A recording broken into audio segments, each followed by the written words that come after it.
Hello everyone, कई सारी females पूछती हैं कि हमको आईपिल या फिर अनवांटेड 72 लेने के बाद विड्रॉल ब्लीडिंग नहीं हुई, क्या हमको प्रेगनेंसी लगने के चांस हैं या फिर नहीं है। लास्ट तक जरूर जुड़े रहें, काफ़ी हेल्पफुल वीडियो आपके लिए हो सकती है। चैनल पे पहली बार आए हैं तो जरूर सब्सक्राइब कर लीजिए। मैं नोटिफिकेशन बेल है उसको भी दबा के ऑल पे क्लिक कर लीजिएगा ताकि आने वाली वीडियोज़ के सारे नोटिफिकेशन आपको मिलते रहें।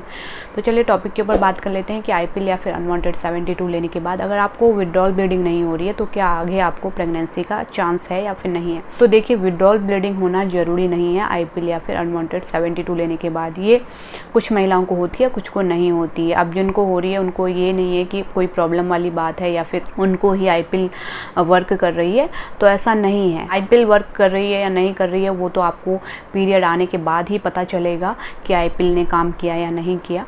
अगर आपने सही समय पे लिया होगा तो ज़रूर ये वर्क करेगी।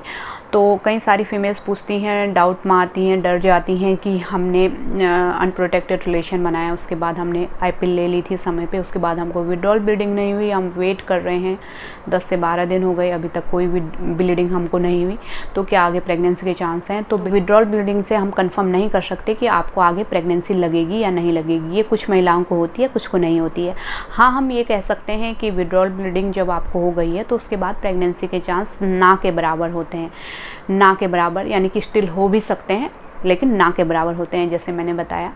तो इसके लिए आपको अपनी पीरियड डेट का वेट करना पड़ेगा। 4 से 6 हफ्ते में आपके पीरियड आ जाते हैं। अगर 6 हफ्ते तक भी नहीं आ रहे हैं तो एक बार आप यूरिन प्रेगनेंसी टेस्ट कर लीजिए। यूरिन प्रेगनेंसी टेस्ट भी कई बार निगेटिव आता है और फिर भी पीरियड नहीं होते हैं, तो उस केस में आपको हार्मोनल ट्रीटमेंट लेना चाहिए। कई बार हार्मोन डिस्टर्ब होने के कारण पीरियड काफ़ी लेट हो जाते हैं, तो इससे आपको अगर आप ट्रीटमेंट लेंगे तो आपके पीरियड रेगुलर हो जाएंगे। इसलिए आपको बिल्कुल भी टेंशन नहीं लेना है। टेंशन से आपके जो हार्मोन हैं वो काफ़ी डिस्टर्ब हो जाते हैं और आपके पीरियड जल्दी आने की वजह से और लेट हो सकते हैं।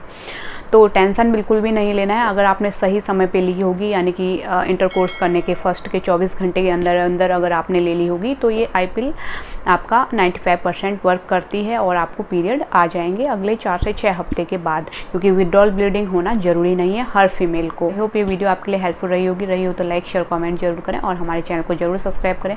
आप हमें डायरेक्ट मैसेज इंस्टाग्राम फेसबुक पे भी कर सकते हैं, लिंक आपको नीचे डिस्क्रिप्शन पे मिल जाएगा। तो चलिए फिर मिलते हैं किसी और इंटरेस्टिंग वीडियो के साथ। Thank you, thanks for watching.